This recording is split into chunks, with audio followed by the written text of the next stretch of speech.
The Battle of Marquain was a conflict between the Archduchy of Austria and the Kingdom of France during the War of the First Coalition. It took place on the 29th of April 1792 and ended in a French defeat. Context: during Biron's attempts to capture Quievrain and Mons, Marshal Theobald Dillon made a feint towards Tournai, leaving Lille with 10 squadrons, 6 battalions and 6 guns. He met the Austrian Major General Louis-François de Suvelet, encamped with 3,000 men on the heights above Marquain. Austrian skirmishers attacked the French vanguard so heavily that the French realized Suvelet wished to bring on a pitched battle, whereas Dillon had orders to avoid one course. Seeing the enemy coming down to meet him and unsure of his own troops, Dillon obeyed his orders and commanded a retreat. At the first sign of a French withdrawal, the Austrians fired the guns several times despite being out of range, with none of the shots even reaching Dillon's rearguard. Despite the French troops' fear of their own generals, the cavalry squadrons covering the retreat panicked just as at Quievrain. Hearing the guns, they rushed into their own infantry shouting, "Sauve qui peut, now sommes trahis."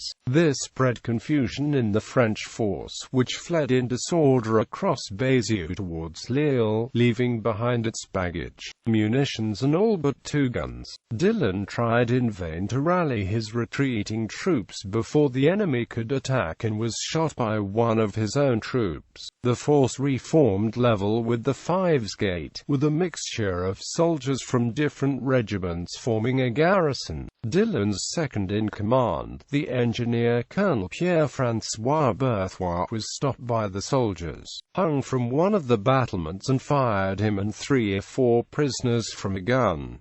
Wounded, Dillon was shot in a cart and bayoneted. His body was tied to the cart and dragged through the streets as far as the Grand Place, where it was thrown on a fire, made up of signs from several neighboring shops. Dillon's brother Arthur complained to the assembly and his murderers were punished and his widow granted a pension to raise her children. Bibliography